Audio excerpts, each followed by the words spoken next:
مسابقات نوجوانان و جوانان قرار است برگزار شود.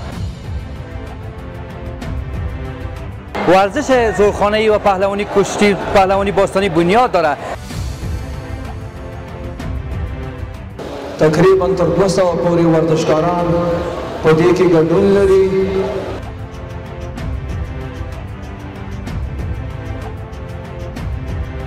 قدامت بسیار تاریخی داره. ورزش خود افغانستان است.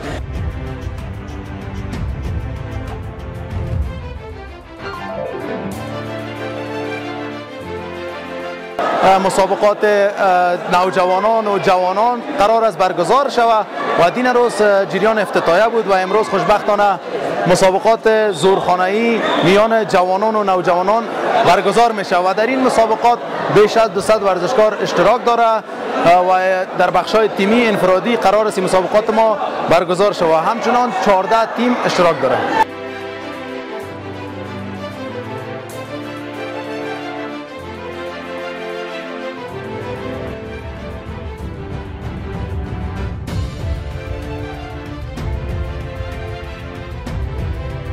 هدف ما از این مسابقات که برگزار کردیم مسابقات نونهالان جوانان تا سنین 20 سال است.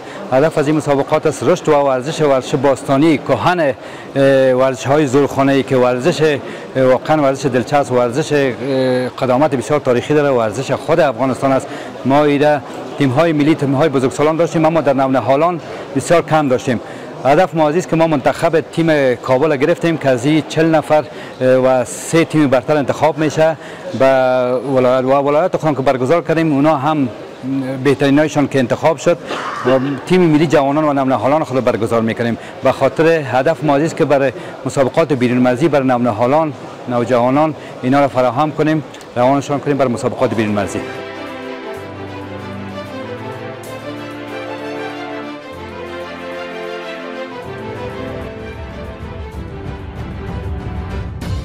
بیش از 200 ورزشکار شرکت کردند در 3 بخش تیمی، بخش انفرادی حرکت‌های زورخانه و بخش کشتی پهلوانی اشتراک کردند که 10 وزن ما کشتی داریم. از اینا 40 نفر انتخاب میشه، 3 تیم برتر انتخاب میشه و 1 تیم دیگه است حرکت‌های تیمی مثلا بعض مهارت‌های تیمی دارن حرکت‌های میل است و کباده و اینا و نیا انتخاب میشن.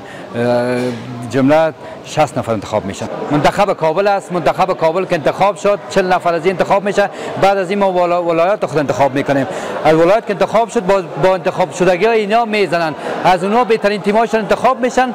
بعد از اون ما بیرون مرزی انتخابشون میکنیم. از نهادهای بین المللی، نهادهای تجاری و نهادهایی که خصوصی هستند اینا با ورزش همکار باشن، خصوصا ورزش‌هایی که بنیاد داره.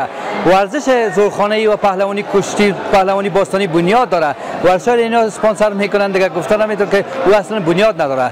ورزش ما از خواهش میکنه از کمیته تربیت بدنی و المپیک ورزش زورخانه‌ای از کشورهای اسلامی از 54 کشور اسلامی که مسابقات المپیک کشورهای اسلامی بود 9 مدال برنز گرفتن، جایگاه سوم گرفتن. حتی هیچ رشته نتونست بغیر از ویشو که مدال بگیره و رشته زورخانه‌ای مدال گرفت. در جنوب آسیا قهرمان جنوب آسیا شدیم. با اون ورزشکارایی که سنین نوجوانان و جوانان به اینجا مسابقه میکنن به خاطر انتخاب بهتر و خوبتر جوانان که رشد میکنن و بعد از اون مسابقه ما که تمام شد مسابقات ولایات هم میگیریم. ما در ولایات هم مسابقه جوانان نوجوانان میگیریم که جوانان ما رشد میکنن. جوانان ما بتونه که با مرکز مسابقات انتخابات جوانان نوجوانان تیم ملی خود انتخاب بکنه که تا جوانان ما به رشته پهلوانی زورخانه‌ای یا چیز شون سهیم شون و بتونه که در مسابقات ملی و بین المللی اشتراک بکنن که نتایج خوبتر بهتر در افغانستان به ما برمغان بیاره.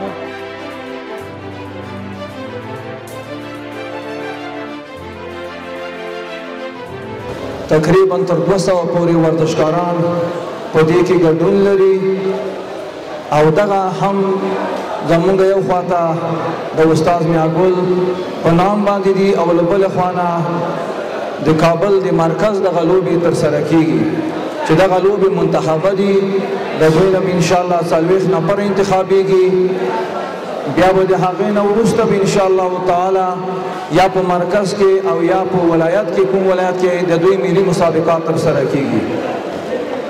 د افغانستان د اسلامي امارت د تربیت بدني رهبري دې ته ژمنه ده چې د بېلابېلو بخشونو یا د فدراسیونونو مسابقات په مرکز او په ولایتو کې ترسره کړي. تاسو په جریان کې چې زمونږ د کنفو مسابقات په تخار کې وشول، دا نن زمونږ ډېر ټیمونه د ویوینام بغلان ولایت کې د دوی ملي مسابقات نیول کېږي.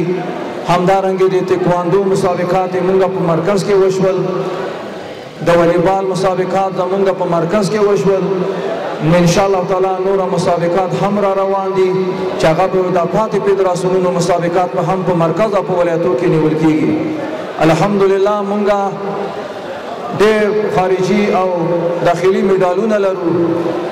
پرون انشاءالله تعالی زمونږ هغه غښتلي پیاوړي د تکواندو زمونږ قهرمانانو د نوکرا او د برونزو میډالونه وګټل او د افغانستان په نام باندې کړل. نو زه به وخت نه نیسم، د تربیت بدني رهبري د فدراسیونو ترڅنګ ده. انشاءالله تعالی چې څومره سعی کېږي کوشش به انشاءالله موږ به د دوی سره کوو چې تر څو زموږ ورزشکاران پیاوړي او غښتلي انتخاب شي او د افغانستان لپاره ویاړونه راوړي.